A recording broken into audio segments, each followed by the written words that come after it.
Welcome to Metaphysical Soul Speak. I'm your host, Elena Fox Starks.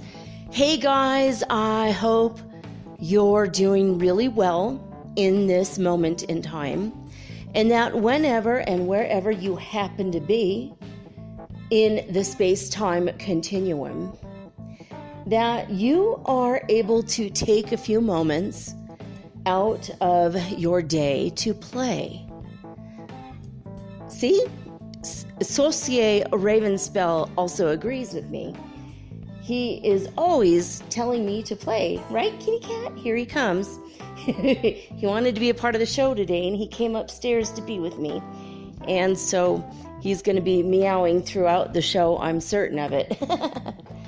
So, and you'll hear his little pitter-patter of teeny tiny kitty feet. But playing is very important, and what do I mean by playing? It could be anything for you. You know, playing games with your family. Like I had a family game night every Friday with my kids, and I would go to eBay and I used to buy these board games that were like normally $35 to $60, and I would get them for anywhere from $5 to $10. People would find them at yard sales or whatever, and I would just buy them from eBay, you know, for like $10 plus shipping, $5 plus shipping. It was amazing. And I started this whole thing with Harry Potter related games when my kids were really little. And so at one point we had like 20 different Harry Potter games, including one that was a candy factory. And we made gummy candy. It was really weird and super fun. But it could be, you know, stuff like that, you know, games. And if you're, you know, most of the people listening to my show, you're not married yet, you don't have kids yet. Most of you are young adults, and you're probably just starting a career or just ending your college career. And you could do the same thing, though, with games with your friends. I mean, why not? You could get together and listen to Metaphysical Soul Speak while playing board games like Sorry. Sorry is a really super fun game that you could listen to anything and just play it, even if you're high. You can multitask with like simple games like that. But another way that you can play, of course, with kittens, you know, or puppies, if you have an animal. A lot of you already know how to play, because if you have an animal, you're already a large portion of your day is taken out to spend time with your fur child. But just other things that I've found that really took my mind off of everything was flying a kite. I used to take my kids out, my husband and I, back when everything was still good. We were still happy, you know, before he got sick and before the divorce, before all this stuff. We had some really wonderful memories of taking them to Oak Park in Chico, California, which is where they filmed Robin Hood, the original Errol Flynn Robin Hood.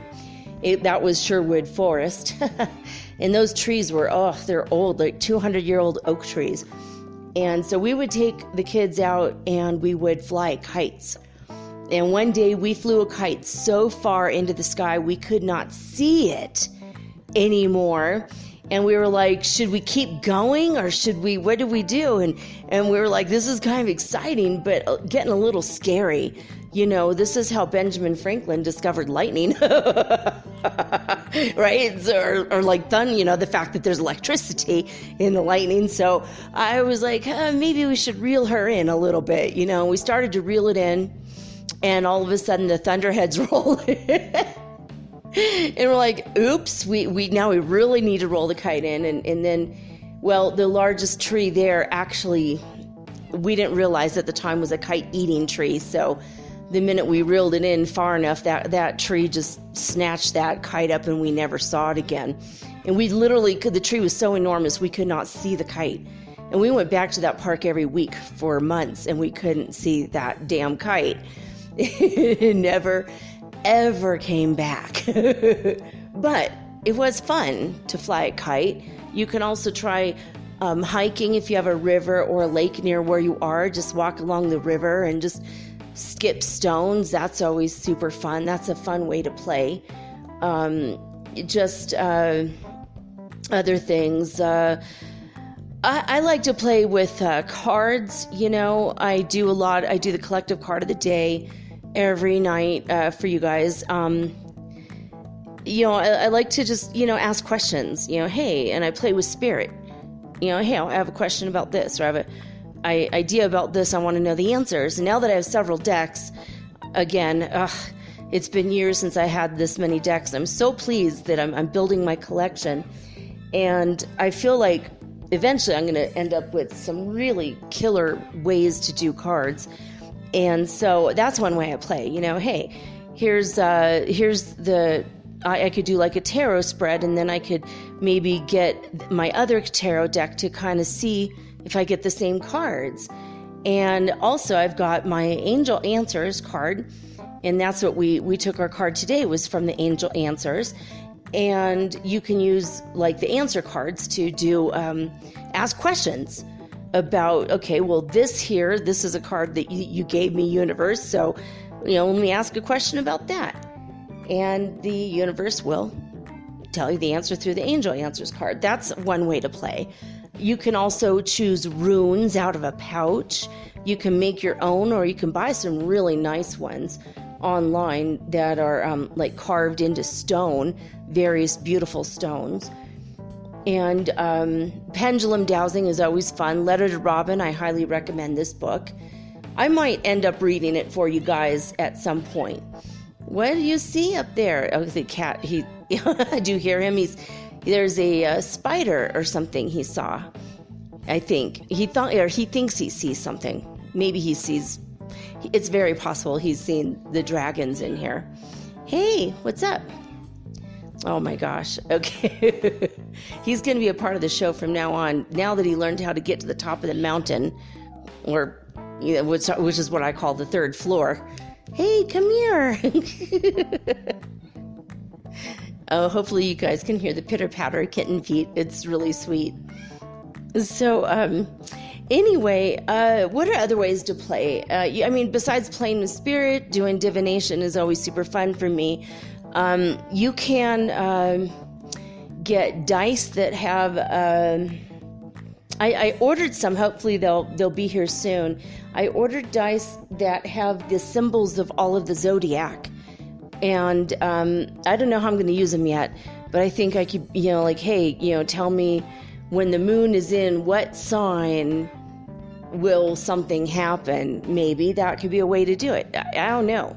I don't know how I'm going to use it yet, but it's going to be super fun when I do it.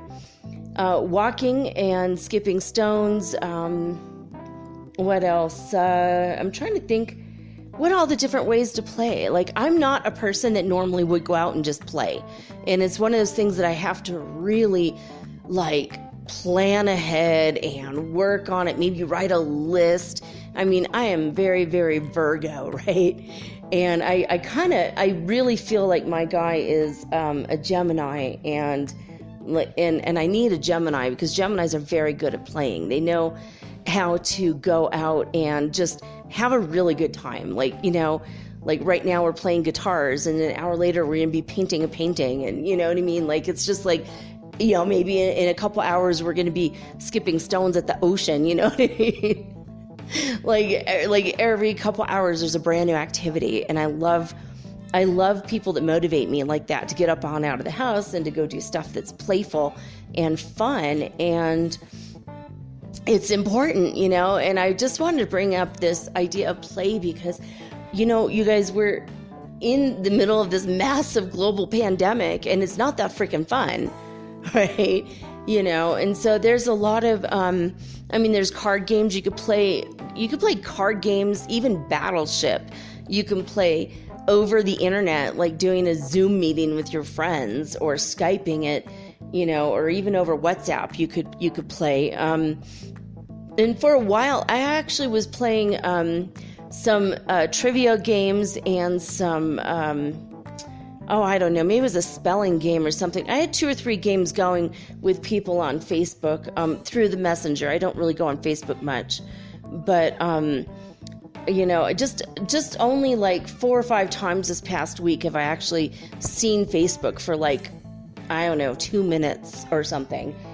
Commented on a few people. And by the way, congratulations to Michelle, who just passed not 1 but 2 of her nursing exams. So woohoo for Michelle. I'm so happy. She now gets to move from Florida to Texas, start a new life. She's getting a new job, and she's just going for it, baby. And I'm so pleased. I read her cards last year and told her I really feel like this is going to be a really massively good move for her, and it turns out it was. So, I just wanted to let you guys know, if you ever need help taking tests, I can send you the angels to help you pass your tests. You have to study, of course, but I have some tricks up my sleeve if you're nervous about that, because that's how I helped her with this recently. So, but I'm maybe 10% of it, though. 90% was her studying and her own smarts. And so she did all the work, and I just helped a little tiny bit, but it was nice to be a part of that. Anyway, so yeah, I've been thinking about this idea of play all day, because my kitten, as you could tell, he demands, he screams at me, it's time to have a conversation. And earlier I played Fleetwood Mac Dreams for him to see how he'd react to Stevie Nicks, our beautiful witchy woman that we love so much. And she, we listened to the song, and he was kind of being ornery, and I said, so that was Stevie Nicks. Do you like her? Do you like her song? And he literally said no. His first word, holy crap. He said in human language, no. I'm like, what? Oh my God. Oh, I just was a sock in the gut. And then he started dancing around like he was laughing. So I'm pretty sure this is not really a cat, but rather a Lyran in a cat body. I don't feel like he's a cat spirit. I feel like he's, Lyrans do hide in earthling cat bodies.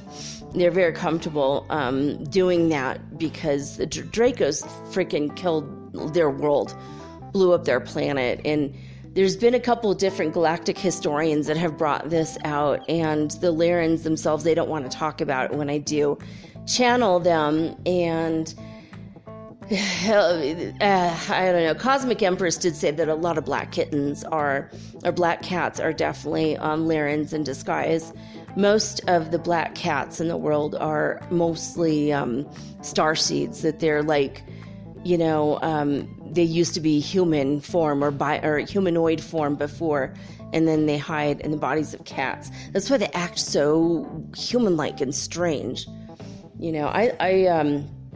My kids came across, or actually my oldest came across the scene where these cats were, we don't know how this happened, but there's a little pile of, a little tiny fire, and they had gotten a hold of weed, and they threw in, this happened in Mexico, and there was a little tiny fire, and there was weed on the fire, and it smelled, like weed. And my daughter was like, you're not gonna believe what I just freaking saw. I saw a group of cats in a circle smoking weed, like they somehow caught this on fire or threw it in a fire that was already there. And they're just inhaling the vapors of it. And then they were talking in that really weird sort of, I don't know if you guys have ever heard it. It is so freaking weird. I swear to God, it's probably Lyran language, but they were getting high and talking in a weird language, and it freaked her out. And then after she told me, an hour later, they came a couple of the cats came onto our porch after we went to bed, and they're doing that weird language on our porch. And I think they were in our kitchen looking for food, because we had an outdoor kitchen when we lived in Mexico, which I loved because I could just prepare food while looking at the ocean. And I had coconuts in my yard and mangoes, and it was just like in the afternoon, a coconut would drop and my son would be like, well, I'm getting the machete, and we would eat a coconut for the day. It was every couple days we would have a coconut fall out of the tree. And then sometimes there was an iguana would come by, and he would get into the tree and kind of rattle it, and then the coconuts would fall.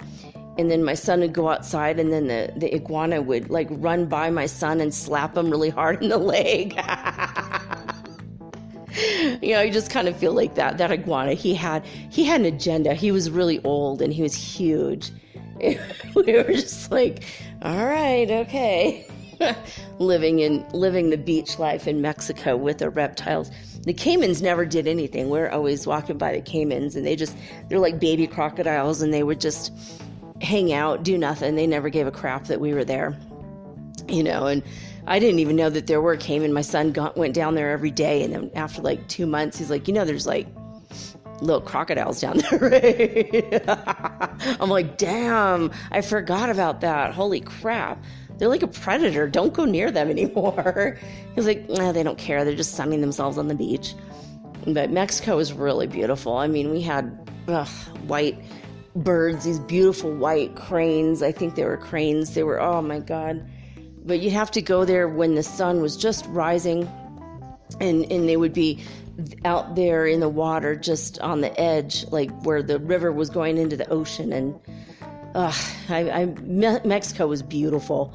There's some things I don't miss about it, but most of the things I do miss about it. I mean, like 85% of the things I miss, and 15% of things I could definitely live without. But someday, I feel like someday I'll probably just go back over there and kick it for like a summer or something, because Mexico is pretty damn cool. Anyway, but that was one of my ways of playing. Honestly, travel for me was big play, and it's hard for us to do this now with the pandemic being what it is. But what if you were to get a travel portfolio together? You could gather pictures online. If you want to print them up, you can print them up. Or if you want to just in fact, there's a little tiny printer, you guys, that I just saw, that you could send any image from your phone or your tablet to this little miniature printer, and it prints up, and it never needs ink. I don't know, it's like $20-$30. And it looked pretty cool. I was like, this is really neat. And it just, these little pictures come out, and you could just go ahead and just make a little vision board for yourself, just off, pictures off the internet, which, like, my God, I can't believe they didn't think about this years ago. It's not a giant printer. It's little. It's like handheld. It can fit in your backpack or your purse.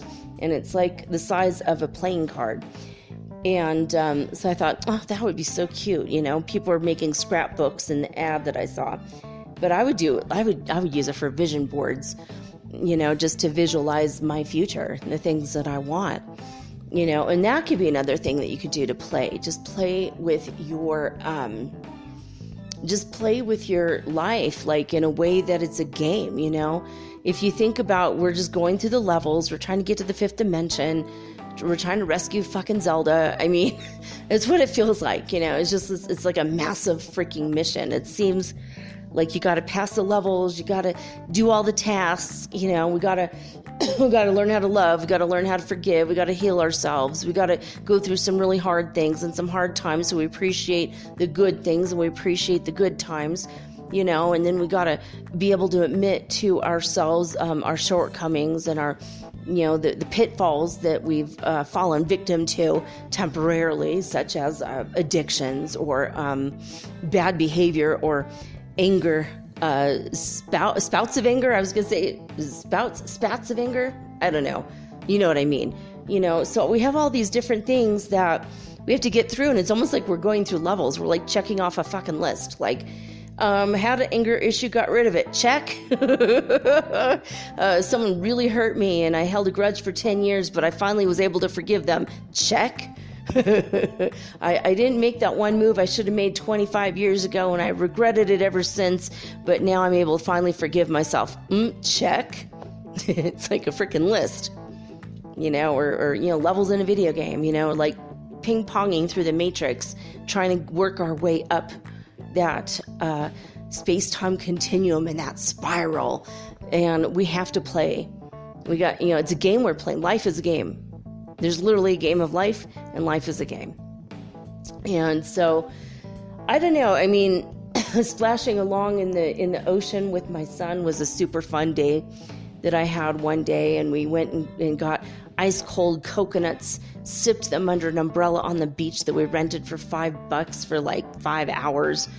And we just watched people splash around in the ocean. We weren't going to do that. My God, we didn't want to get sunburned. It was just too freaking hot and too bright. That sun, it was already too bright, but it was fun, and walking back and then these guys were on the beach, and they're like, well, it's getting dark and it's going to be a little bit dangerous, and where are you guys going? And so it was these people that were like the Mexican version of Baywatch. And they had these like all-terrain vehicles, and they said, hop aboard. And, but in Spanish, ven aquí, all right, fine. So we got on and they took us all the way to where we lived on the beach, because we lived across the street from the beach. And it was like so amazing. It was just like, we even got to see, there was like a sea turtle that had died. We got to stop and inspect it. And, and they said they had to like bury it when they come back, like tomorrow. That was their task. And they had to like mark it on their GPS system. And, so it was kind of cool. We got to see some of the action of what, the Mexican Baywatch people, and, it was just like Baywatch too. They're like in, hot red shorts and no shirt and, in perfect muscular shape, just like Baywatch. It was crazy. We're like, wow, this is like a real thing.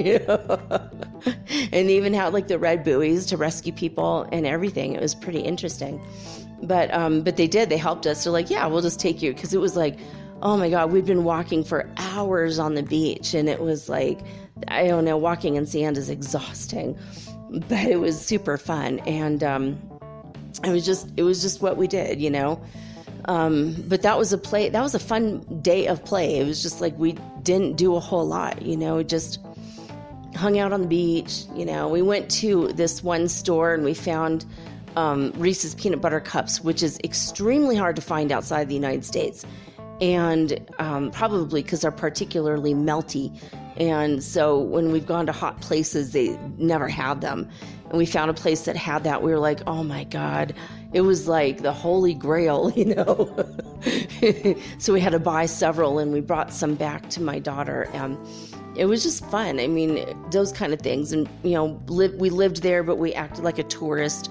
Sometimes we'd just go look at all the t-shirts that they had. And, my son ended up working at a t-shirt shop there, just watching the shop for Ray, who's the owner of the shop. And so we hung out with Ray, and Ray taught us a lot of Spanish. It was really awesome.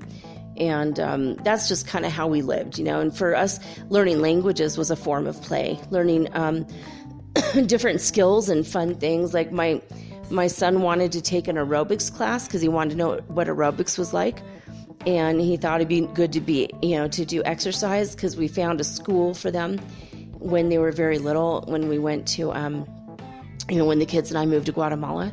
And so they were like taking piano lessons, they were taking guitar lessons, and Spanish lessons. And my son wanted to do aerobics, which is how half the women in Antigua fell in love with my son, because it was mostly women in the class. He was like, that was kind of embarrassing, but I don't want to stop going because I'm getting exercise, right? And he did meet one little girl in the class that is still his really good friend, and she speaks English now. But that was fun, like they became friends, and it was like, and now they're still, now that my son's going to be an adult, and she is an adult now, and, I think she was like 1 year older than him. But that was, for them, that was playing, like we're going to teach each other our languages. And that was kind of fun. Duolingo is a way to learn and grow, learning languages of any, languages around the world. You can learn Russian. It's crazy. You can learn Chinese. You can learn, I started to learn Irish, Gaelic, and that's a really hard language, but it's fun to hear it. And for me, they make it like a game. So I don't know. Besides playing on your phone, there are other ways to play in the world, and I just want to encourage playing, because this world has gotten scary, and I don't know. I just feel like even if you got a ball and jacks, like, I don't know if you've ever played this. It's like a super old game from maybe like the 1920s or something. And Tiddlywinks is another one. They're in marbles, like the super old, like 1800s games that people played, little kids played. Those are still fun, actually. I taught my kids all of them, and then taught them, not really the history of those games, but, taught them that this is how kids used to play before video games, before TV existed. Making up stories is always fun. Like if you have a group of friends and you tell a story, I'm going to say a line, the boy went down to the river, and then the next person will say, and that's where he met a whatever. And then, everyone goes down the line, and you tell a story and you try to make it hilarious or ridiculous. And that's super fun too. So, I don't know. I just feel like we have to play more. And even if we're alone and we don't have any friends anymore, like a lot of my friends have died, I do have friends, and I am making new friends, which is awesome. But, and I haven't really actually gone out of the house because of the stupid quarantine all year. I mean, the last time I went out with a friend was last November. I mean, that's ridiculously sad, but it's just so, it's just like impossible, with what's going on in the world.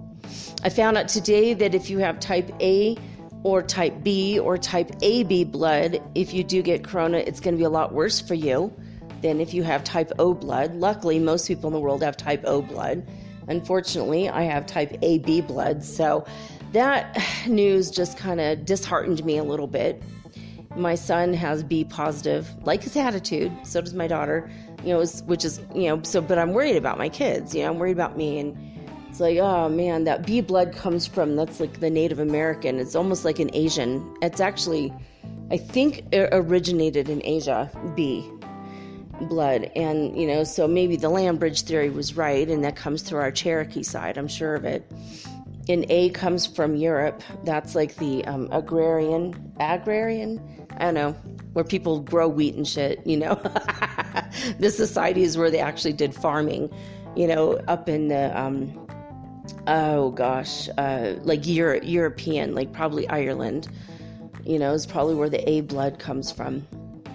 And O blood comes from Africa, originating from.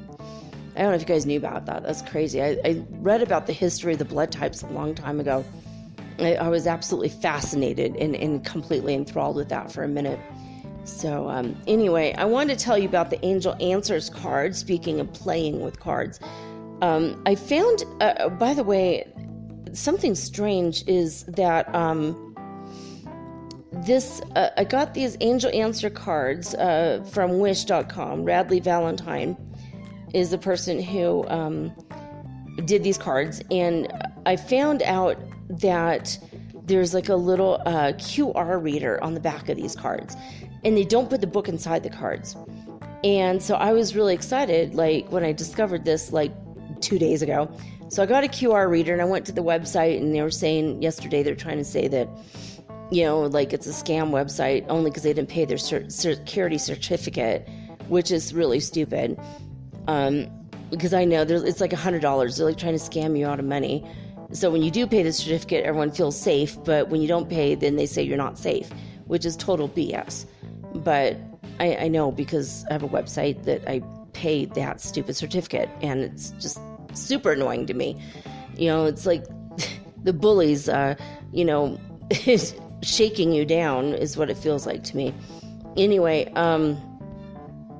so I finally was able to go to the website today, and I was able to get the Angel Answers booklet that comes with it. I was able to download it, thank God. So I do have that, and I found out that I could get the Everyday Witch one. But still, with the Literary Witch's Oracle, like, I scanned the thing, and I went through all 6 pages, and they didn't even have it. And I'm like, why is the Literary Witch's Oracle not even on here? So I'm going to have to look again in case I missed it. But I was really, like, needing this. I'm like, I really need, like, because what the hell does some of these cards mean, right? But today's answer, so no matter what it is that you're thinking about, hopefully this will be your message that you've been waiting for. This is the card I got from the Angel Answers. Don't stop. That's what it says on the card. There is an angel. He has got rainbow wings, in which, that reminds me of the 5th dimension. And above his head, he's got like a rainbow halo. And then he's got a golden aura behind him. And there's all sorts of rainbow energy around him. And there's golden light, like looks like golden coins at his feet. And he's wearing an old-fashioned robe, and he's blowing a horn. I don't know why angels are always shown blowing horns. I'm a freaking angel, and I never blew a fucking horn. I'm sorry. I just... Angel of death. I reap souls, and I don't also carry one of those reaping things either. I don't think I ever wore a black robe either, by the way, when I was doing that. I think I appeared with white wings, maybe winter white, maybe off-white. I like to drink coffee. I don't want ice white wings. It'll clash with my teeth, damn it. Anyway, that's it. That's the one we got. Don't stop. And it's this beautiful, glorious angel with rainbow wings. And the rainbow dimension, I think, is the 5th dimension, where everything is very ethereal and light. So I'm going to read to you what Radley Valentine wrote now that I have the booklet. Oh my God. So excited. When I ordered all these decks of cards, and I didn't realize it wouldn't come with a booklet, which is so dumb. And I could have gotten the Everyday Witch booklet for free, but oh no, I had to go buy the app for $4, but it's worth it. Honestly, the app is amazing. The Everyday Witch Tarot app is really awesome. You get to save all of the spreads, all the questions you've asked, keep a journal, whether you are drawing the cards outside the app or inside the app. I really highly recommend the Everyday Witch Tarot app. As a supplement to the cards, because the cards are also pretty awesome. I like the feel of having cards in my hand instead of just an app. So anyway, Don't Stop says this. This is not the time to give up. Continue to move in the direction of your hopes, dreams, or plans. You are onto the right path, and you should see progress as long as you stay the course. It's very important that you stand your ground and believe in yourself. Don't let others intimidate you into quitting. Just because they don't have your vision doesn't mean that you shouldn't follow your heart. So there you go. I thought that was pretty special, actually. It was a good message for me, and I'm sure you'll agree it's something that you could probably accept and take in as your own message, right? All right, so let's go to spaceweather.com. Solar wind speed right now is 295.5 kilometers per second. We do have a sunspot. It's number 12. It's come around the edge of the sun now. It's growing. It's new. It has quadrupled in size since it first appeared on the 14th, which is yesterday? Oh my God, let me look. I gotta look at the date. Yeah, it was just one day ago. It's quadrupled in size in one day. Oh my God, and it's still on the left-hand side of the sun. So by the time it gets to the right-hand side of the sun, we might have a couple solar flares out of that. It says it's not yet large enough to pose a threat for strong solar flares, but it's a good target for backyard solar telescopes. Yeah, that's true. I mean, if you are a amateur astronomer, this is a good time to go check that out. Be careful, though, about staring directly into the sun. Epic red air glow has occurred. This picture is eerie. It's beautiful, and it's eerie as hell.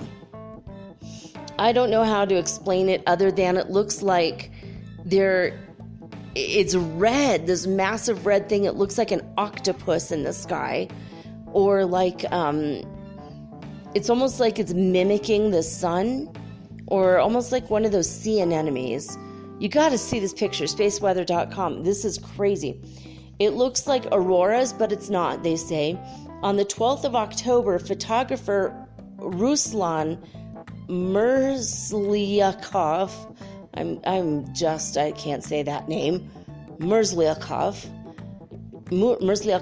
maybe. He went to Thai National Park, in North Denmark. Literally, it says that, Thai National Park, Thai. I don't know if that's really what it's called, but THI or Thai National Park in Denmark, and he got a good view of the Milky Way, and that's what he wanted to photograph, but this is what he saw instead, this massively red sky. But check it out, it's not Aurora Borealis, it's an epic red air glow, he said. It rippled across the entire sky. This is caused by chemical reactions in the upper atmosphere that get started during the daylight hours when the atmosphere is bathed in strong UV radiation from the sun. Yeah, you know why we're getting strong extra UV radiation now? It's because there's a crack in the fucking magnetosphere. That is why we're getting that. It's just like we're being bombarded by all kinds of cosmic and solar radiation. So, wow. It's on very dark nights. Apparently, we can sometimes see this red afterglow, and sometimes it's colored green by oxygen atoms. But in this case, on the 12th, it was colored red by hydroxyl molecules. So, and that was up to 87 kilometers high. Usually, when it's green, it's oxygen atoms that's up to 100 kilometers high that are being excited in the upper atmosphere. So that's really interesting that they know like what's in every part of the atmosphere, right? And it's really wild. I mean, it looks like a sunset with all the rays of the sun coming out, but then the rays are kind of askew and just, it's really eerie. It's like something from a sci-fi movie. That's all I'm saying.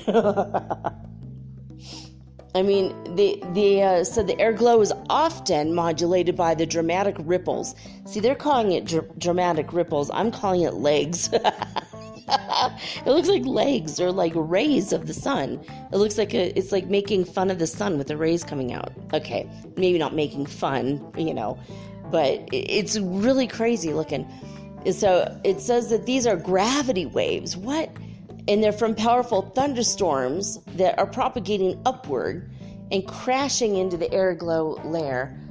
That is trippy, man.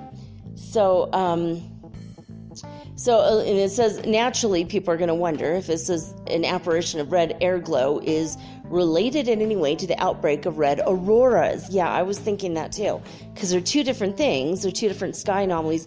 And what's weird with the red sprites, too. Have you guys put that one together? They didn't even mention that, like the red sprites also on top of thunderclouds, and with the red sprites have little red feet. Also, the sky has gotten really freaking weird lately, right? But they say there's probably no connection, even though there was an outbreak of red auroras on the same night in Finland. But they said red air glow was caused by chemical reactions involving OH molecules in a thin layer of atmosphere 87 kilometers high. But red auroras are caused by solar wind, so basically the plasma radiation coming from the sun, that excites the oxygen atoms in a broad layer of atmosphere 150 to 500 kilometers high. And then they're calling that apples and oranges, but albeit in this case they're both red. Well, I mean, still oxygen or oxygen, hydroxyl, oxygen mixed with hydrogen. This is very odd. It's very, very odd. But hey, that's what's going on. And that's what's going on. So the Oulu neutron counts coming out of Oulu University in Finland, they said that the cosmic radiation has gone down by 0.3% in the past 48 hours. We're at 9.5% of the all-time space age average. There are no significant coronal holes on the Earth side of the sun still. I keep expecting that that's going to change any day, but no solar winds are expected. Now, yet solar winds have flown our way. And also, we're having this other cosmic radiation coming from the other side of the sun that's not coming directly from the sun. It's kind of going around the sun, coming from a different place, coming at us. So I felt it a little bit ago, like a couple hours ago, around 8 o'clock, like 2 hours ago. And then it just stopped. So, we're probably going to not have a whole lot. But today, by the way, I don't know about you guys, but I felt a lot less exhausted, which is, I think, good news. I feel like whatever we were going through, we're actually, we've gotten through it now. Someone did say on Instagram about that we're going through a void and hopping a timeline, but it's not true. We don't hop timelines over the course of like a whole day or a whole week. Some people think timelines are merging and we're in the void and this is how this happened. That's not how it happens. You shift a timeline in a matter of as long as it took me to finish this sentence. That's it. Usually you're not even aware that you've hopped a timeline, not right away. If you are aware of it when it's happening, you feel like you're being pulled, that all the molecules in your body are being pulled to the right or the left, usually to the right. And when you're being pulled to the right, that's because you're hopping into a higher vibrational timeline that's 2% better. And when you're being pulled to the left, you're going into a lower vibrational timeline. And probably that's because you want to heal something in that part of your life. And then you can hop right back up when you're done. And you could hop timelines, and individual people hop timelines. It's not like we're all hopping a timeline at once and we're all going to the same timeline. And it's possible that we are, but we all individually hop the timeline, just like we're all individually entering the fifth dimension, or not, as the case may be. But if you're listening to me, you're already in the fifth dimension. We're all in the fifth dimension physically, but mentally, a lot of people that are still sleeping are stuck in the 3D world. And it's more of a state of mind than an actual place. You're not going to hop up into the fifth dimension and suddenly, you're going to be living in a castle made from rainbows. But that'd be freaking cool if it was like that, Instead of having a moat with alligators, you have like a field with unicorns that protect you. That would be freaking amazing. Pegasus is flying around, We don't have cars anymore. We have Pegasus. And dragons, they're flying us around. That would be the better thing. But that's not what it's about. It's about a state of mind and being in a higher vibratory state. And you're going to be getting a lot more energy. A lot more gifts are coming your way. If you've gotten psychic suddenly, if you were never psychic your whole life and suddenly you're psychic, that's what's going on. I mean, that's where you're going to be. So psychic, clairvoyant, telepathing abilities are coming online for a lot of you. But you're in the fifth dimension if things don't bug you the way that they used to. You're in the fifth dimension which you obviously are in fifth, but also if you're able to forgive easier, if you've forgiven, if you love people in ways that you never did before, that even if someone irritates the shit out of you, you still love them, And you're just like, well, yeah. And you're feeling your unity more with people. You feel your oneness with people. Like maybe 10 years ago, you heard about a flood somewhere. You go, that sucks to be them. And then you walk away. But now you see it and it touches your heart and you pray for the people. And you actually send them love and you ask God to protect them.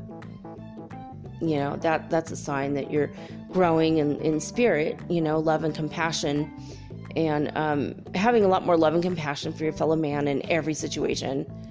That's a sign that you're in the fifth dimension mentally. You're definitely there physically, but that's a sign that you're there mentally.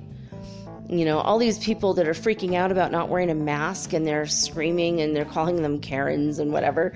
I don't know if you ever saw that video of a woman who was screaming and running towards the door and licking the door. Like she was in I Am Legend, like a zombie. I mean, that was like freaking crazy, but that actually happened. You know, people are going crazy.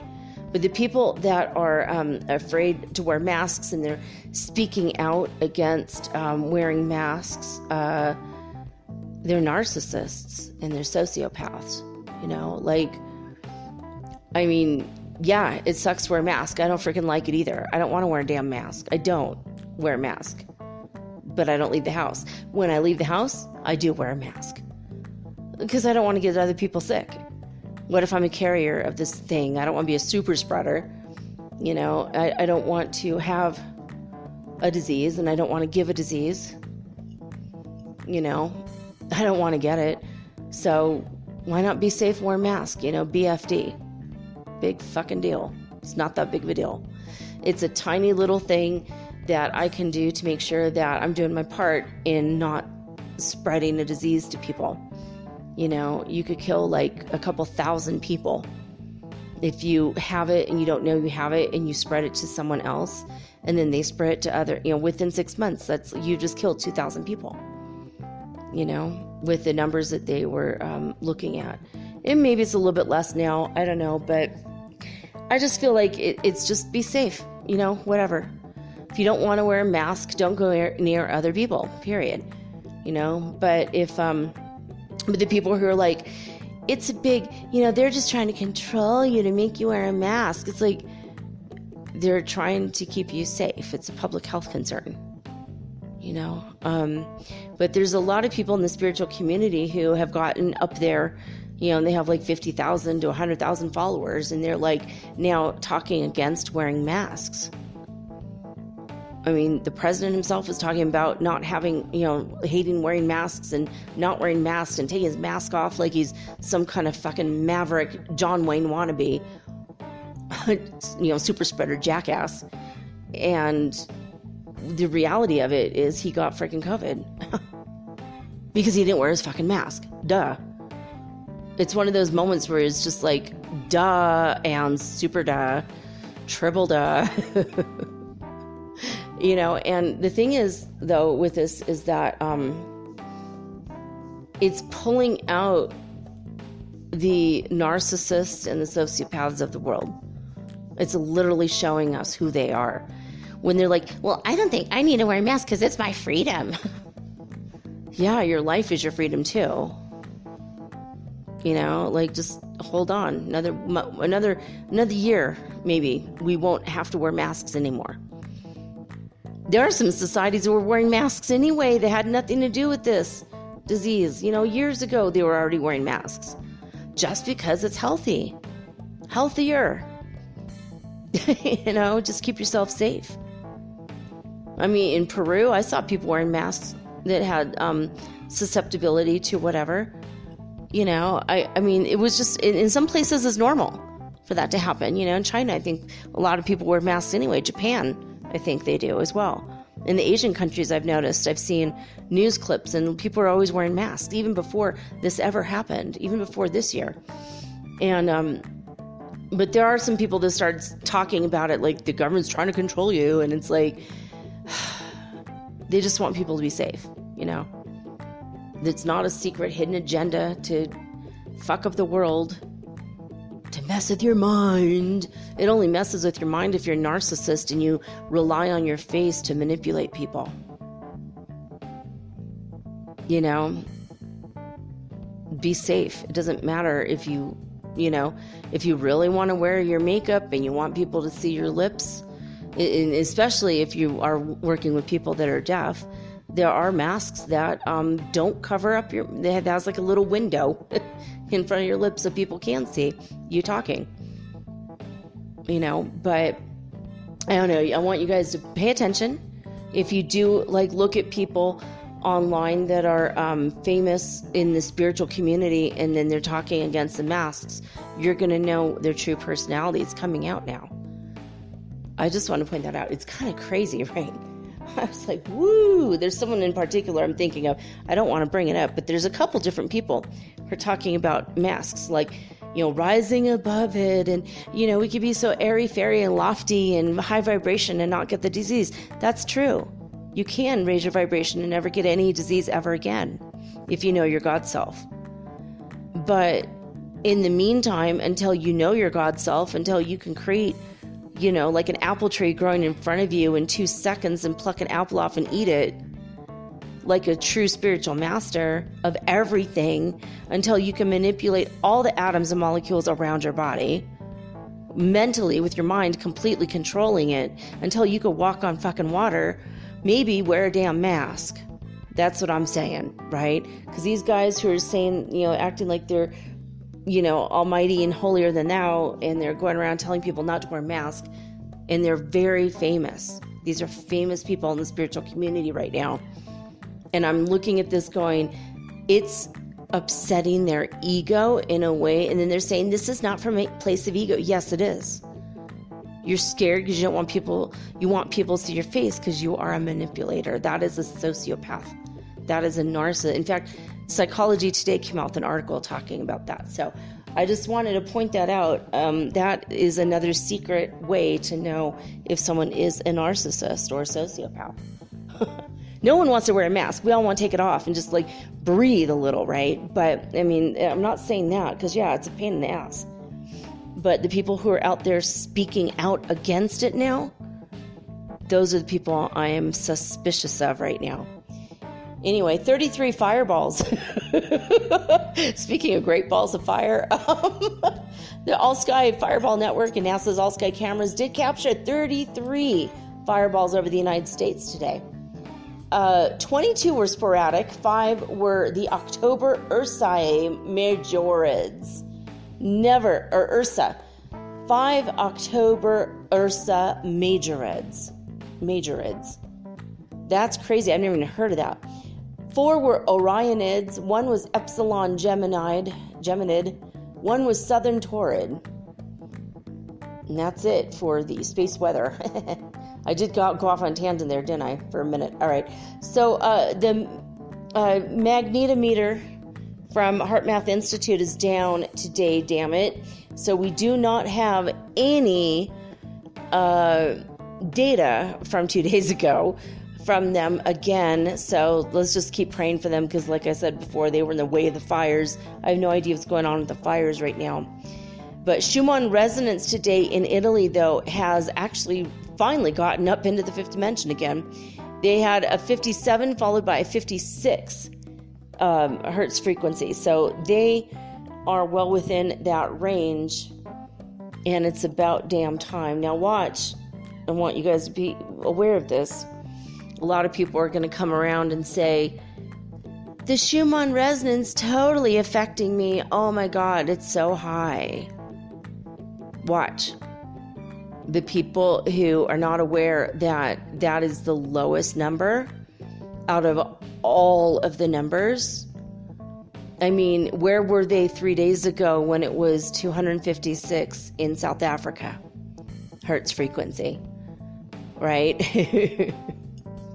So I'm just going to point that out and just going to leave that here for a minute.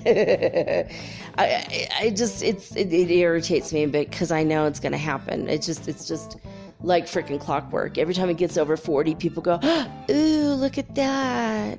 I'm so affected by that. And it's not really true, because if you're so affected by something happening in Italy and you're nowhere near Europe, then you're also affected by something happening in Hululu, South Africa, when it's 6 times higher. But when you don't mention it because you don't know about it, I feel like you're not really affected by it, right? And are you affected by the Schumann resonance? You bet your sweet bippy you are. So am I. We all are. But unless you know what's going on in your own city where you live, you don't really know if you're being affected by it or not. Because in your own city, it could be 10. While it's 60 in Italy, so we don't really know. And, but when it's high in Italy, it tends to go down in other places, which is weird. And when it's low in Italy, it tends to be extremely high off the charts in most places, except for around October 9th, when it was 0 in almost every place, which is very, very weird. And I have yet to put that up. I'll try to put that up today or tomorrow, the picture of when all the Schumann resonances went down to 0. That was very weird. Very weird indeed. Anyway, we're going to do a pendulum dowsing session tonight for something completely different. And I'm going to take a quick break, guys. When I come back, we're going to ask some questions of Prime Creator, and we're going to use a pendulum to get our answers right after this quick message.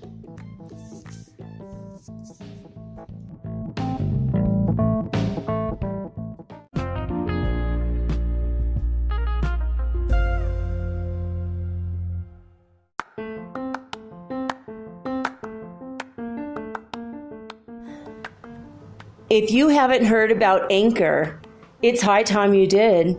It is the absolute easiest way to make a podcast. First of all, it's absolutely free.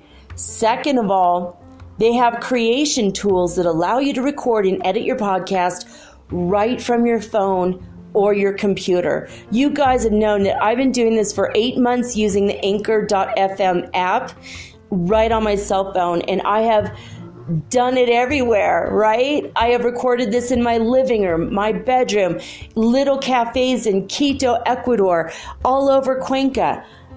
It's so absolutely easy to make your podcast, and editing is just a snap.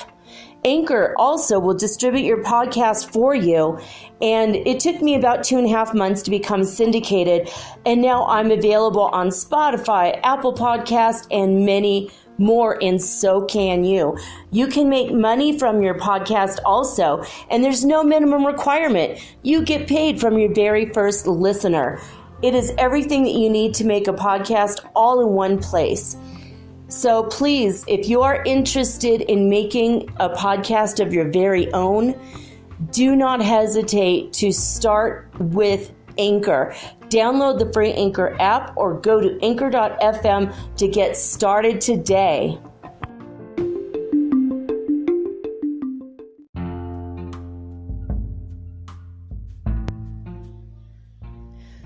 All right, guys, so the way that I do a pendulum dowsing session is how I was taught in the book Letter to Robin, which you could just look this up, lettertorobin.pdf, I think, or you could just say letter to Robin, ROBIN. And what this was, how this came about, is a man who, Walter Woods, wrote this book, and he is in the American Dowsing Society.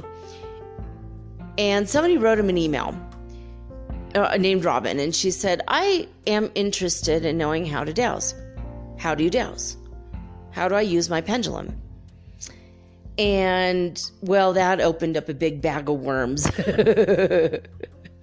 Because you can't just say one thing. It's not a quick answer. And so he sat down to write her a response that would be thoughtful and informative, and also to really truly help her learn how to use a pendulum. And he realized he's just got to write like a book. And it's about 80 to 85 pages long. So what started off as an email to a young girl, she was a teenager interested in learning how to dowse, ended up being like almost like a definitive book on how to do this. Now, I was using a pendulum before, but before I read this book, but when I got my hands on this book, it changed my life. I programmed my energy field so that every pendulum, whether it's one I've been using for years or a nut on a string I put together 5 seconds ago, no matter what kind of pendulum I use, it's always going to give me the same style answers. The programming is already there. And this is like my higher self on down. You know, so it's not like in this circumstance, the pendulum will swing this way for yes, but tomorrow will be the opposite way for yes. I mean, that's ridiculous. You know, if you have the standard answers then you're going to know what's going on. So, for example, if the pendulum swings back and forth along like a west to east direction, I know that's no. That's a short no. And I know that if it goes counterclockwise, that's a long no. Whatever that means, right? It's just a no. It's just two different kinds of no.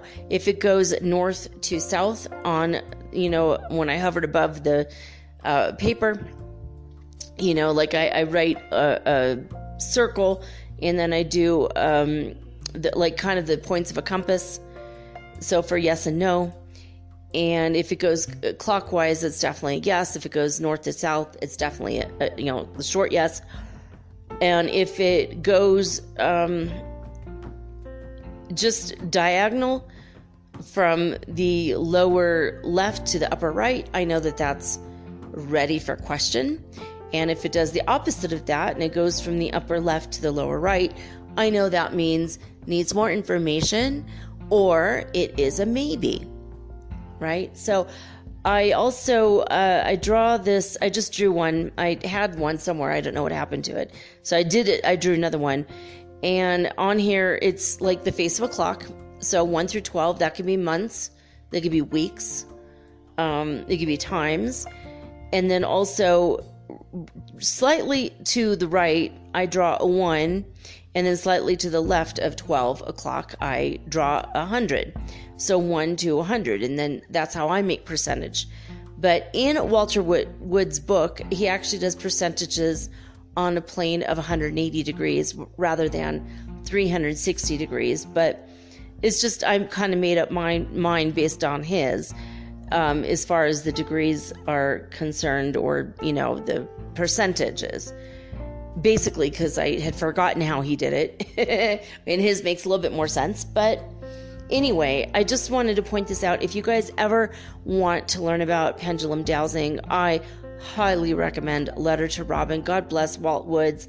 I met him and his son at a UFO conference in San Francisco. And I also saw him at an American Dowsing Society function. It was actually the local Dowsing Society they were up in Redding, but they were from Butte County. And there was a situation where you can use pendulum dowsing for anything. And I probably will eventually do a whole episode on what you can do with it. It's really remarkable. In Oroville, the government offices were built without a duct system for circulating air, and these buildings were very stale. And Walt Woods was hired to go in with his pendulum, and I think also he used dowsing rods to do this project to make it so that the air circulates. Like you can douse for anything, and he did it. It's like magic. And it worked. And he said it's weird that nobody had a breathing issue after he was done. He just did a whole bunch of dowsing, and it just kind of fixed the problem, which was weird because you'd think that wouldn't do it, but it did. And other people have started water projects where they douse either with rods or L rods or with a pendulum to stop pollution in waterways. I mean, you don't have to be right next to the waterway. You can, be in a landlocked state in the United States and still douse for the Pacific Ocean and the Atlantic Ocean to be okay. So you can pendulum douse for anything. I'm thinking of his face, and I see his book that I used to have. This man, and I can't think of his name. He was friends with Walt Woods, and he's still around. I get emails from him every now and again. And he actually taught his little girl to douse when she was 4 years old, and he told her all the different things she can use it for, like how to make healthy, or how to make food that's not so healthy to make it healthier, for example. And one day when she was 4 years old, she said, I want a soda. I want a Coca-Cola. And he says, we don't give you sugar. You're not allowed to have sugar. And she says, well, we'll see about that. And so she doused for it, and made it from this point forward, Coca-Cola would be healthy for her anytime she wanted to drink it. And he's like, oh my God, I've created a monster. And he doused for it to see if she actually was able to pull it off. And it turns out that she made Coca-Cola healthy for herself. And Walt Woods told a story about a man that is a mutual friend of this other guy. And why am I not thinking of his name? Anyway, and this other guy actually said he didn't want to eat anymore. So he just doused that from now on.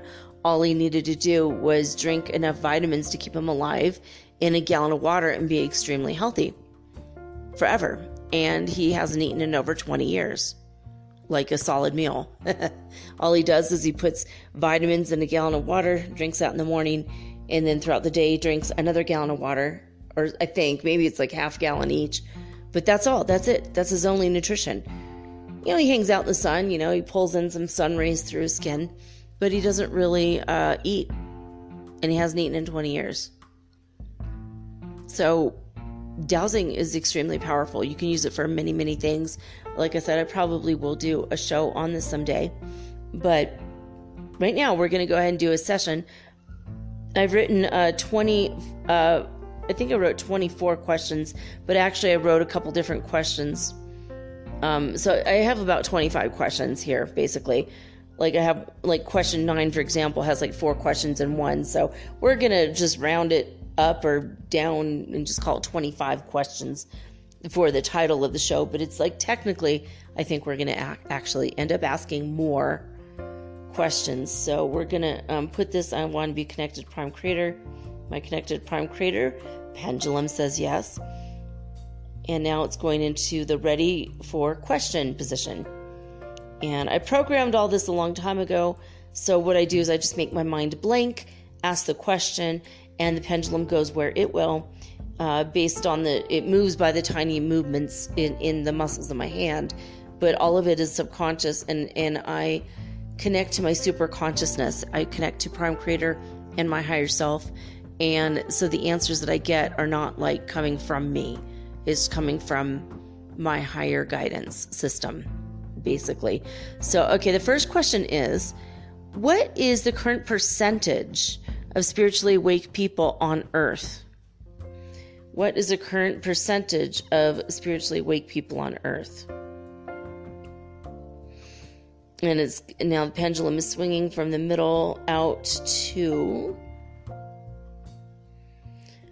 it's looking to be about 90%. Is that correct? 90%. So that's a question I asked before. We had 90% on that one before. So 90% of people are spiritually awake. Doesn't seem like it, does it? Maybe they're not even aware that they're awake. Are they aware that they're awake? Yes. Wow, that's really crazy, right? So you'd think it'd be a lot less, right? So what is the percent? Okay, next question. Got to go to the question. Okay. What is the percentage of spiritually awake people that are still mentally stuck in the 3D thinking patterns right now? Do I have permission to ask this? And the answer is yes, I do have permission. So let me ask it again. Okay, Prime Creator, what is the percentage of spiritually awake people who are still mentally stuck in the third dimensional thinking patterns? Making my mind blank, allowing the pendulum to go where it will. Okay, wow. That's quite high. 70% of the people, even though they're spiritually awake, they're still stuck in 3D thinking patterns. That's 70%. That's pretty high. I'm going to write that down.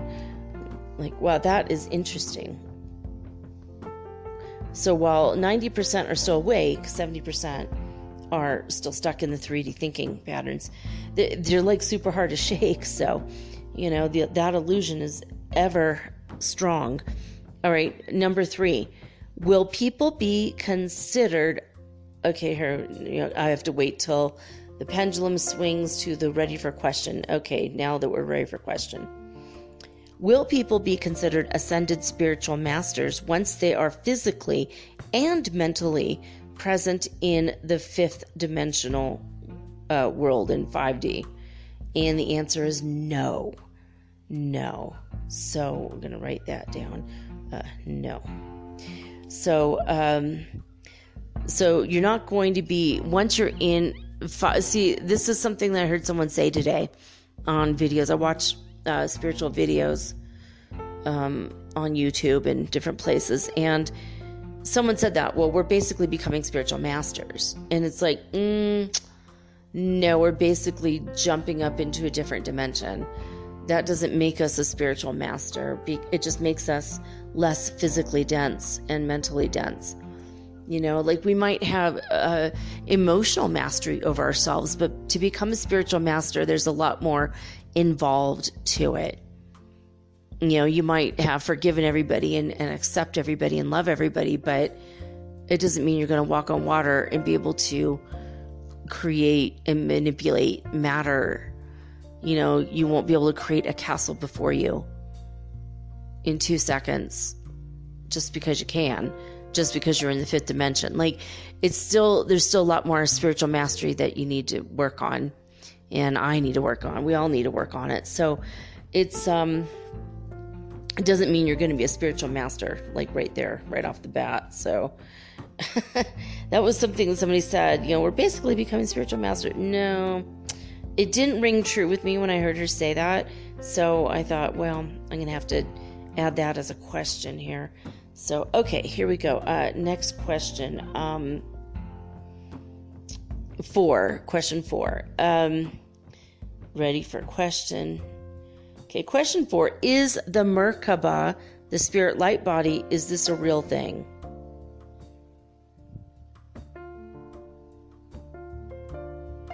Making my mind blank so I don't influence it. Yes, this is a real thing. I thought it was, guys, but I thought I better ask, right?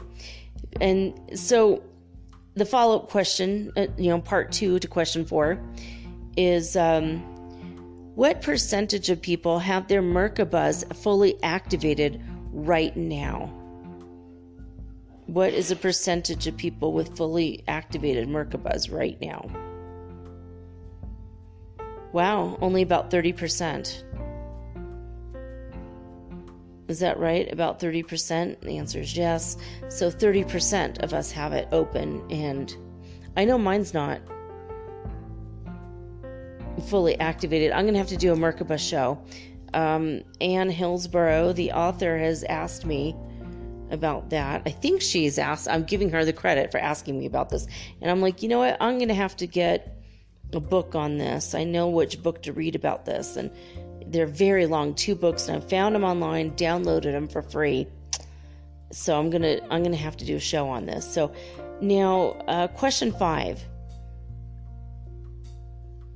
Can we truly travel in the spirit light body or the Merkaba once it is fully activated? Can we travel in this spirit light body once it is fully activated? Making my mind blank. Spirit's going to answer. I'm not going to answer it. And I'm getting a yes. Okay, you guys. So once you activate the Merkaba and you're able to utilize it, like you could just use that like a spaceship and just go anywhere in the world or galaxy or universe. It scares the crap out of me, like this idea, because like when you're in a place where there's no oxygen, you know what I mean? Like it just, like astral projection is one thing, but physically traveling in a Merkaba, it's like kind of crazy. All right, I have another question. So question 6.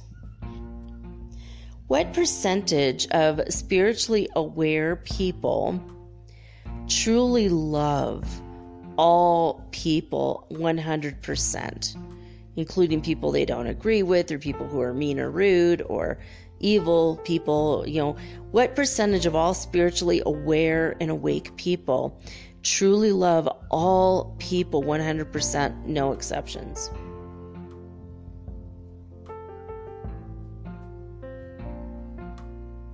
Okay, well, this is really telling. 40%. It's actually more like 45%. We're going to see if the pendulum moves closer to 50 or no. It's moving a little closer to 50.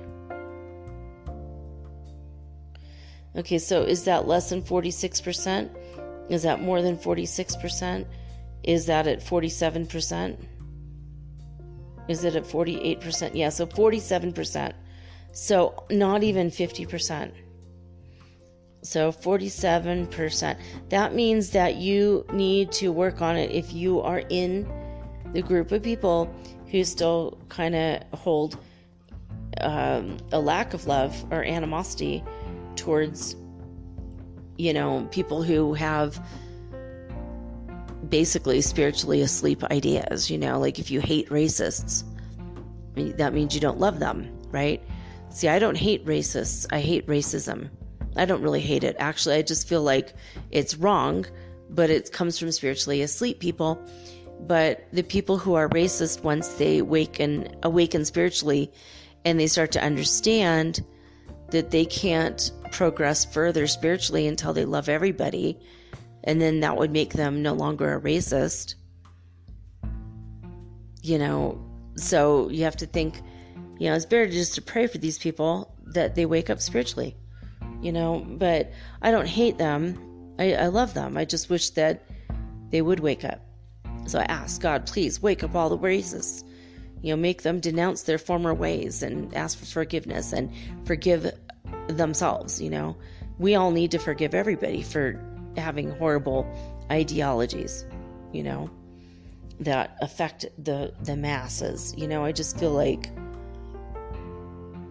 love, compassion, and understanding will help us conquer all. Anyway, all right, the next question I have is, what percent of all spiritual people that are spiritually awake and aware have completely forgiven others? What percentage of all people have completely forgiven others? So it's going past 25%. That's good. Yeah, we're like 35%. Only 35% of all people that are spiritually awake have actually forgiven others completely. That's telling, isn't it? So it seems like that's something we all need to work on, right? And what percentage of all people who are spiritually aware and awake have forgiven themselves for all things? Pendulum is moving higher than 35%. That's good. It might be natural to forgive yourself first before others. It's about looks like 48%. 49%. It's going a little higher. It's going higher than 50%. That's good. Pendulum's still swinging, so. What percentage of all spiritually awake people have forgiven themselves for all things? It's going past 60%. And it seems to be holding at about 63%. 63%. That's good, right? So 63% have forgiven themselves from everything, but only 35% have forgiven others. So that might give us a clue as to where we should focus to become more spiritually awake and aware, right? All right, so this is just a fun yes or no series for question 9. Question 8 was like a 2-parter, so technically it is 25 questions at least. All right, so will we all soon, once we're all mentally and physically in the 5th dimension, will we all soon have clairvoyance? I'm getting a yes. Will we all soon have telepathy? I'm getting a yes. I looked and it was 22, 33. There's your angel numbers, 22 and 33. Okay, and will we all soon have clairaudience? Yes. Okay, and once we're all mentally and physically in the 5D, will we all have clairgustatory abilities? I'm getting a yes. Okay, so just to be clear, are we all going to be having all the clairs? And that includes the eclairs. Ha! Ha! Ha! I couldn't resist that. Okay, so basically it says all yes. Yes, yes, yes for all that. All right, so question 10. What is the percentage? Here, let me see, make sure. I got to make sure that it's ready for question. There we go. It went to the ready for question position. Now it's stopped. All right, so question 10. What is the percentage of people in the world right now that can teleport consciously anywhere in the world just using the power of their mind? What is the percentage of the people in the world right now that can teleport consciously just using the power of their mind? Okay, so that's, wow, it's higher than I thought it would be. Okay, is that 8? Is that higher than 8? On a scale of 1 to 12, how many percent? Yeah, so 9% of all people can teleport consciously right now. Now, if you guys have ever read the Celestine Prophecy and book, I think it's 10, the 10th insight or the 11th insight, The Road to Shambhala, Will, the main character in the book, who is the spiritual guide for the main character, he teleports consciously. He just figured out how to do it. He could just teleport anywhere he wants. And as you guys are aware, in the book that we started reading 2 Mondays ago, which we'll get to the third part coming up next Monday, this coming Monday, in Life and Teaching of the Masters of the Far East, these spiritual masters can teleport. I want you guys to start thinking about stuff like this. You someday will be able to teleport consciously. Save money on airfare, bro. You don't have to be rebreathing the air of other people for 8 or 10 hours. You just teleport where the hell you want. You could go to Paris for lunch, the Himalayas for dinner, and be back home to sleep in your own bed. I mean, think about that. It's not about saving the money on the airfare or whatever, but, it's my little joke about that. Somebody attacked me for saying something like that. Like, if you had your own spaceship, and this person said that I don't deserve it, I'm a horrible person. Why would I even say I want to save money on airfare? It's like, oh my God, like, get a sense of humor, dude. Here's a nickel. Here's a nickel. Buy yourself a sense of humor, man.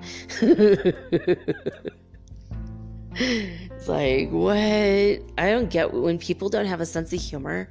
I honestly, it's like someone punched them in the funny bone because there's something wrong with them. What the hell? Like, I don't get that. But that would be very helpful. Like if I could teleport automatically anywhere in the world, anytime any of you needed me, I could just like, boom, teleport to you and help you with whatever issue or problem you might be having. Like, oh, you have a hypnosis appointment, boom, I'll teleport to your living room. It'd be super convenient, right? Super amazing. Then I could just teleport home when I'm done. Boom, bada boom, bada bing. It would be super, super easy. And it would reduce all the pollution on the planet. There's a lot of amazing ideas that have come to me in relationship to this, because once I realized that people could teleport, that it was a real thing. I first read about it in Celestine Prophecy. I'm like, wow, this guy really has a vivid imagination, and then obviously from Star Trek, I figured maybe he got the idea from Star Trek. If in the future, maybe we do teleport. And then, honestly, when I saw, when I first read the Masters of the Far East books, that really just blew my mind. It blew my mind. Wow, people can actually teleport. This is, it's actually pretty cool, man. So, only 9% of the people in the world can consciously teleport. So, wow. Okay, so let's go to the next one. What is the percentage of the people in the world right now that can bilocate? What is the percentage of the people in the world right now that can bilocate?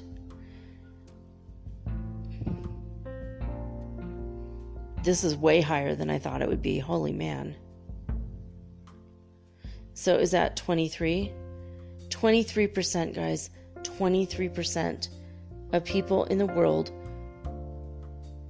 can bilocate. Now, what is bilocation? Bilocation is... Have you ever been bilocation curious? You are now, because I said it. Okay. Bilocate is when you can... You kind of split your body into two. And... so you could do two different things. I don't know if you ever saw the episode of Bewitched where Durwood, Darren, was split into two by his mother-in-law so that the fun Darren could take Samantha out on the town when they were in Europe on their travels. And the work Darren would be working constantly. And that was like the bilocation idea, but it was kind of like a bilocation idea, but almost like you're splitting yourself into two, your fun side and your not so fun side. But that's not what bilocation really truly is. Bilocation is when you are literally in two places at once, your whole self, but there's like two of you. And a lot of the spiritual masters can bilocate, and there's stories in the autobiography of a yogi in which some of the spiritual masters do bilocate. And I had a situation where I bilocated once, and I wasn't even consciously aware of it. But it was a party I really, really, really, really wanted to go to. My friend was pressuring me to go. I really wanted to go, but I really needed to stay home and write a paper and do my homework. I had too much to do, and I wasn't going to get it done if I went to this party, because then the next day I'd be hungover, and there goes my weekend. It would be shot, and I wouldn't get my work done. And plus I had a cat that I had to take care of. So I had too much stuff going on. I was just like, I've got to go home and do my responsible thing, and I wanted to go to the party so bad that apparently I did go to sleep early that night, and I bilocated to the party, and I met somebody there, and I spent all night talking to this person. Well, when I got to school that following Monday, that person was in the cafeteria. And he knew me. He knew me by name. He was talking to me. And I didn't recognize him. And he said, well, I met you at that party.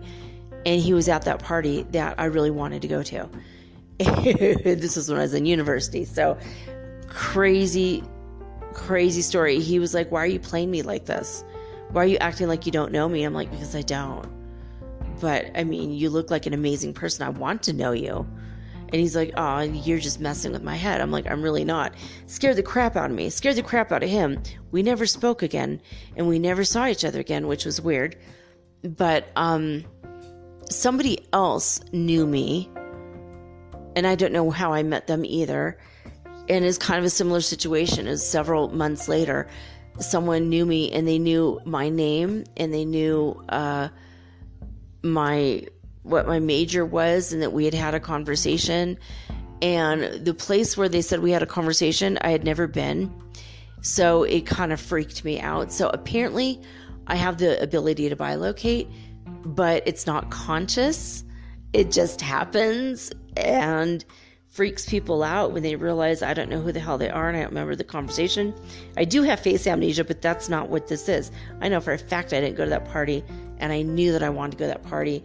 And when he told me where the party was, I knew it was the same party. So that was one of those weird, freaky things. But I'm shocked that it's that high. That 23% of all people right now in the world can actually bilocate. Now, God, is this bilocation conscious? The answer is no. Very interesting. Okay, so the next question is question 12. What is the percentage of people who have had ET contact in the world? What is the percentage of the people who have had ET contact in the world, whether it's conscious or not? This is a pretty high number, guys. It's started off high, now it's going a little bit lower. Okay, so that's true, 75%. 75%. That's crazy. Okay, and the next question is, what is the percentage of people who have seen UFOs? What is the percentage of people in the world who have seen UFOs? You'd imagine that'd be like equally as high, I guess. Ooh, a little bit higher. Looks like, is that 80%? The answer is yes, that's 80%. 80% of the people in the world have seen UFOs. Now, it might not be, like, you probably see it and don't think that's what you're seeing. You don't know that's what you're seeing, but you've seen it, even if you don't know you've seen it. I've taken pictures that I felt like something was there, and I couldn't see it until hours of staring at the picture, and then I'm like, oh my God, there it is. I knew something was there. So what is the percentage of people in the world right now that believe that ETs and UFOs are real and exist? What is the percentage of people in the world that believe ETs, extraterrestrials, and unidentified flying objects are real? So we're hitting about 86%. Is that 86%? I'm getting a yes. So 86% of all people in the world believe that extraterrestrials and UFOs are real.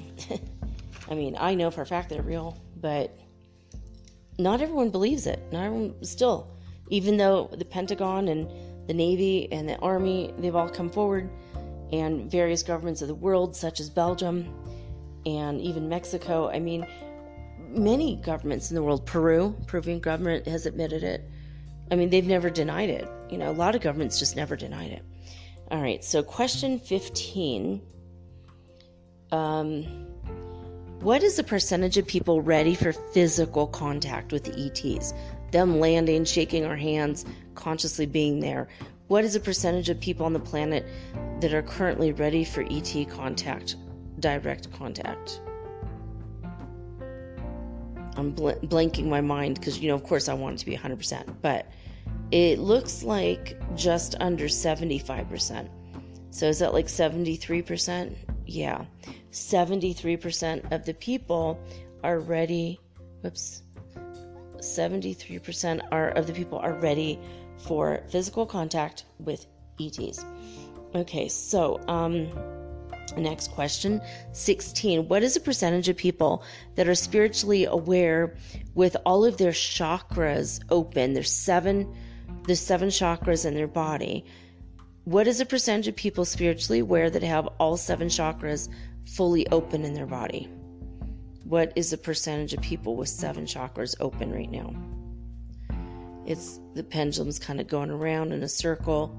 It's going back and forth in a circle. It's kind of crazy. All right. It's actually higher than I expected, which is good. We're at about 88%. Is that 88%? Yeah. So 88% of the people that are spiritually aware have all 7 chakras open. Now here's another question. The follow-up question to this, so 16B, if you will. What is the percentage of people that are spiritually aware that have all 12 of their chakras fully open? What is the percentage of the spiritually aware people that have all 12 chakras fully opened? I knew it was going to be a little bit lower, but wow, this is actually a lot lower. We're at 63%. 63%. Okay. Now, I have another question. I know we're all going into the 5D world, and we're all, mentally shifting ourselves up to 5D thinking. But what about this question? Question 17. Are we all on a spiritual mastery path right now? Are we all on a spiritual mastery path? And I am getting a yes. So, yes. So, that was an easy question. Okay.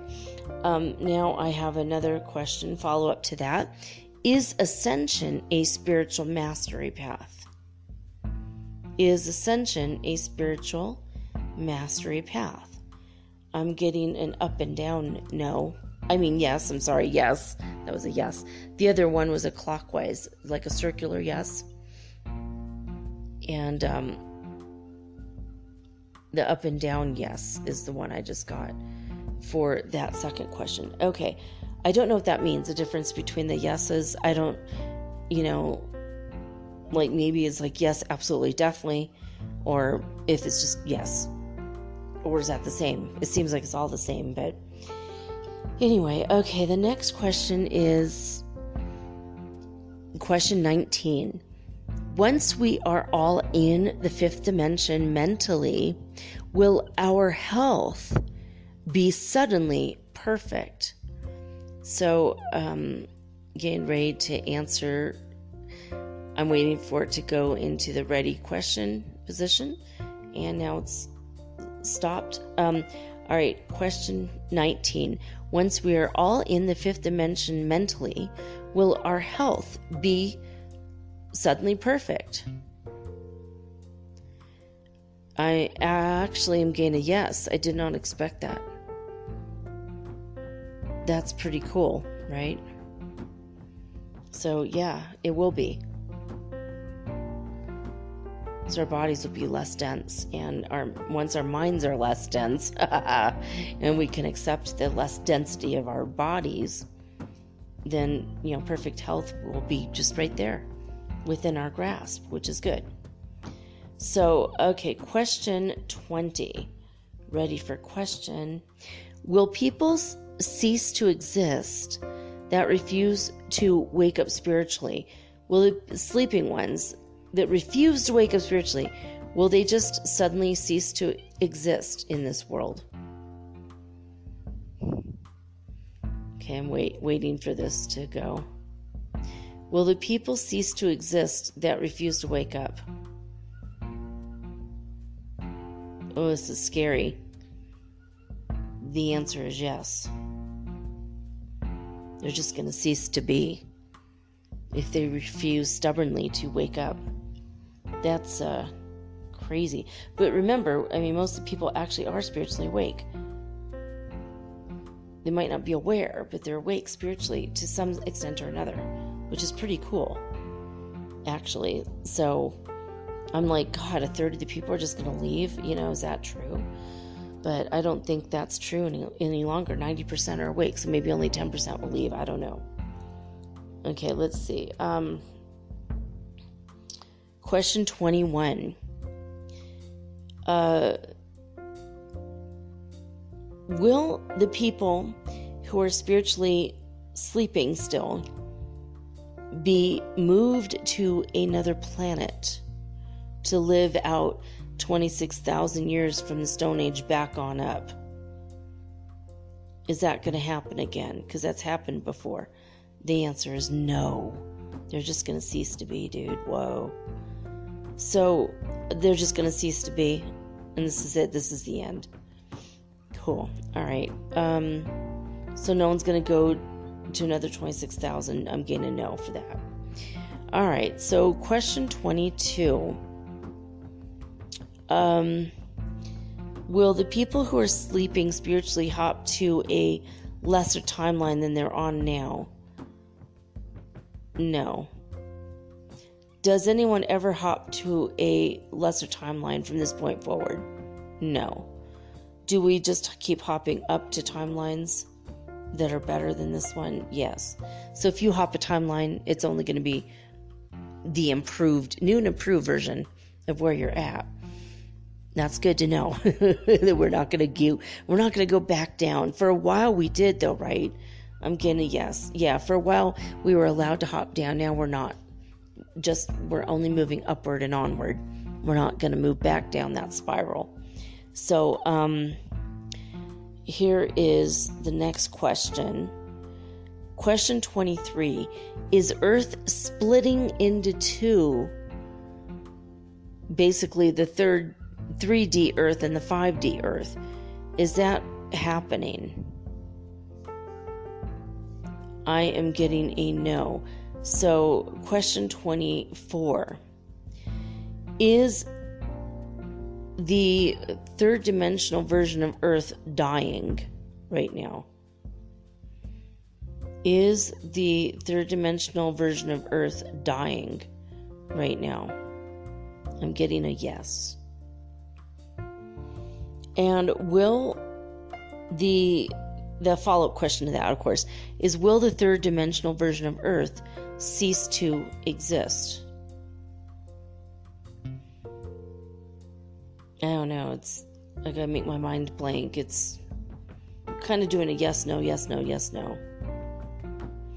Okay, let's start on ready to answer question. I'll ask it again. The follow-up question to the last one is, will third dimensional version of Earth cease to exist? I'm getting a yes. And I have 2 more questions that follow up to that. So, next question, ready for question. Do I have permission to ask when? Okay, yes. Should I ask how many years? Should I ask how many months? No. Is it going to be in decades? Yes. Okay, that's good, I guess. How many decades will it be on a scale of 1 to 12? How many decades will it be on a scale of 1 to 12? Meaning like a clock face. And if it's more than 12, we'll hit 12. It's already hitting 12. Is it going to be more than 12 decades that physical Earth ceases to exist? All right, so on a scale of 1 to 100, how many decades will it be? So I'm getting in about 240 years. So, because it's showing 24, so times decades. So 240 years it will cease to exist.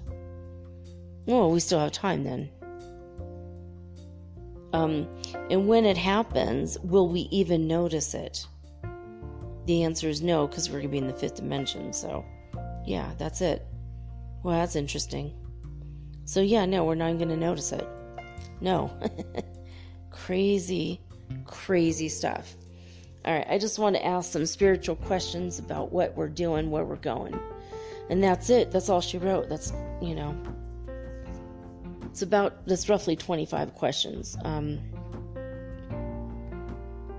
Yeah, I don't know. Is Earth 3D version dying? Yes. And will it cease to exist? Yes. When? 240 years. Will we notice? No. Whoa. And the people who just stubbornly refuse to wake up they're going to cease to exist. They're just going to be gone now. The person who contacted me who is the devil, he told me that. He's been getting that. He's been feeling like people are literally going to just cease to exist. Like, boom, boop, pop out of existence. They're gone. Well, it kind of scared me. And I was like, well, I'm going to ask God because,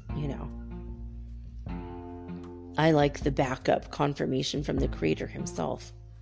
So, and God, I want to ask one last question.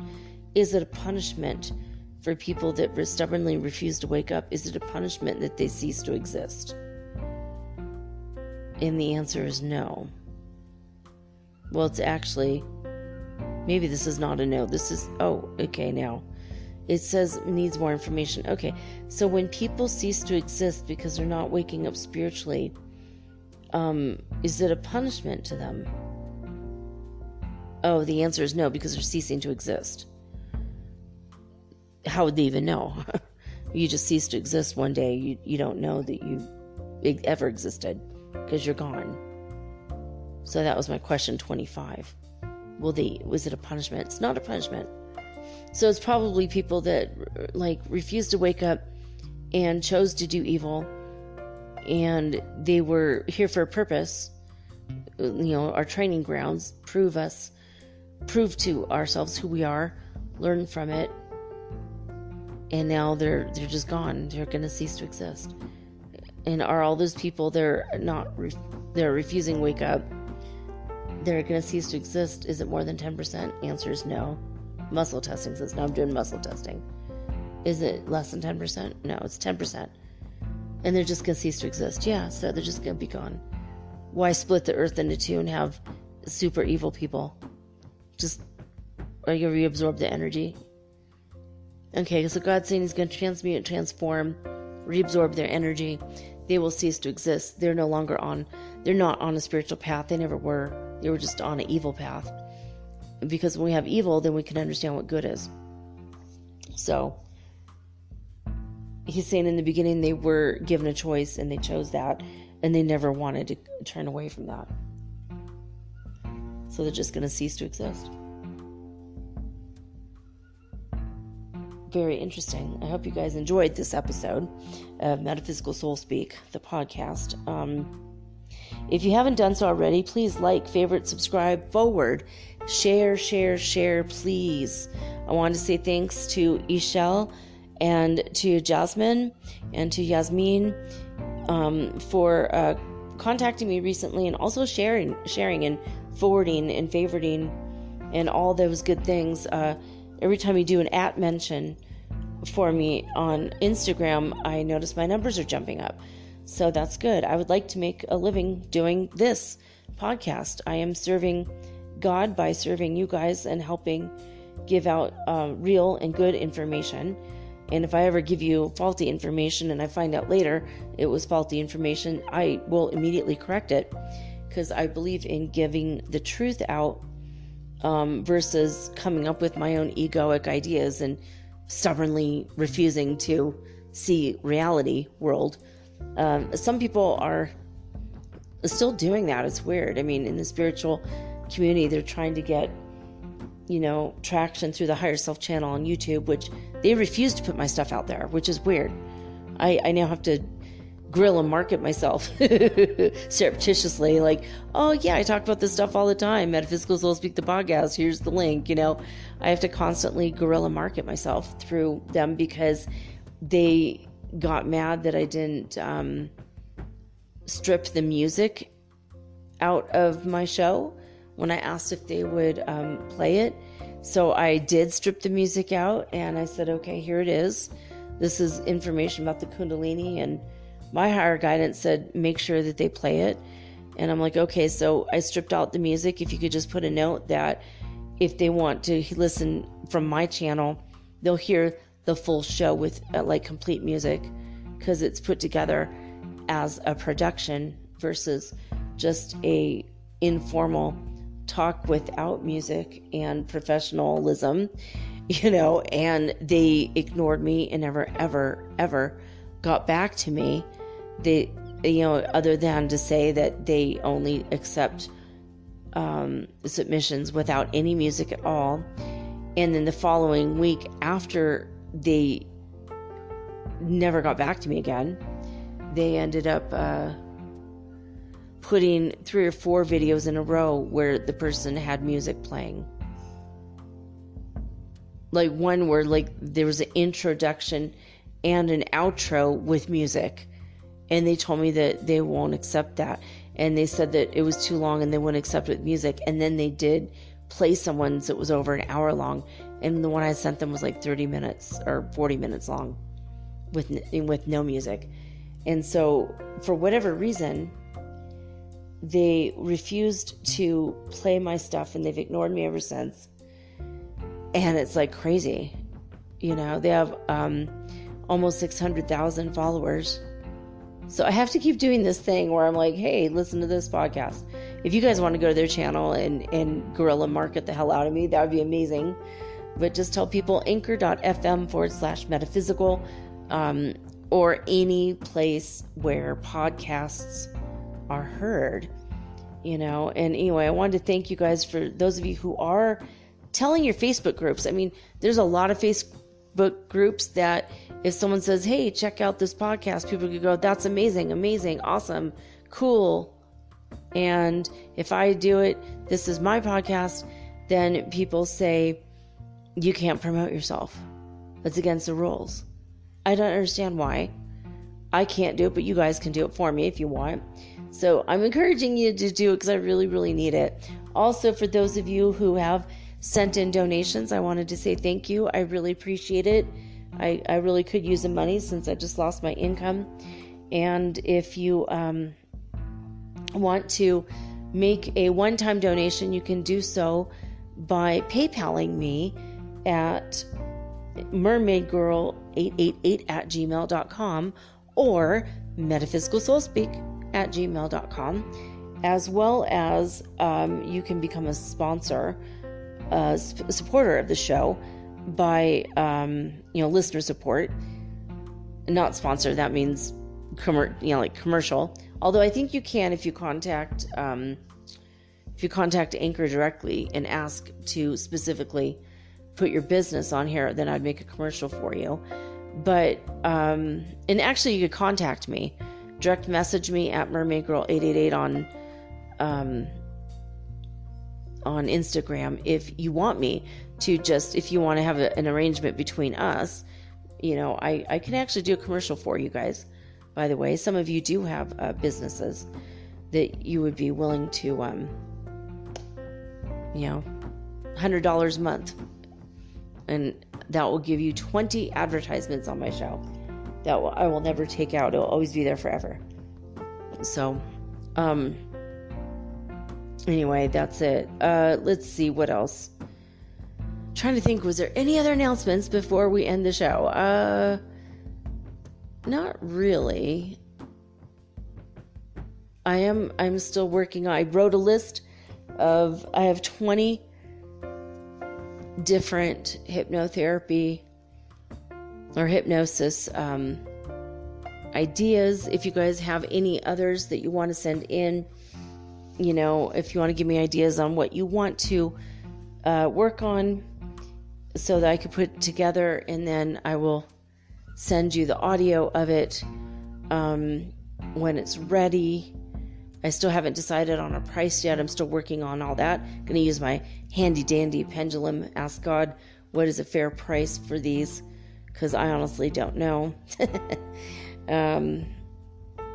Anyway, so that is underway, and I'm actually going to be starting that this week. Come hell or high water, I swear to God, I've got to get it done this week. So at least one or two of them, and we'll start, and I'll let you guys know as soon as those are available. But whatever it is you want to work on, let me know. I could do hypnosis or creative visualizations. I might even do a hypnosis on manifestation. So whatever you guys want to work on, self-esteem, self-confidence, clearing your chakras, forgiving others. After doing this, I realize people do need that one. So anyway, it's okay. I mean, we've all been there, right? So we've got to get this, we've got to get through it. We've got to love everybody, and we have to learn to forgive and love, because that's going to help get us out of the constructs of the us versus them mentality, which is the 3D reality. The 3D matrix is very strong, the force of the source is stronger yet, but we've got to get out of the matrix first. So if you guys have any ideas on what you want to work on, let me know. All right, so that's it for now, guys. This has been another fun pendulum dowsing session. I hope you guys like it. I love each and every one of you. Thank you for being here. I'm grateful for your listener support, and just being my listener is super helpful to me, and I know it's helpful to you, so I'm grateful and honored that I get to be here and help you guys. It's really, really cool that I did not waste 34 years of my life spiritually growing. I'm really grateful that I can actually share my knowledge and help y'all with it, especially those of you who are brand new. You're newbies on the spiritual path, and I'm so grateful to have you along, because it's a pleasure to serve you and to serve God through helping you. So anyway, I do love you guys, and that's it. I'll be back tomorrow with all unique and original programming, just like always. It is the Earth Changes Report and the weekly Weird World News episode tomorrow. So I hope you guys look forward to that. And Monday we'll again do the third installment of the life and teachings of the Masters of the Far East. But that's it. That's it for tonight. I'm signing off with peace and joy and the high vibes of the holy fifth dimension. Till next time, guys. Peace.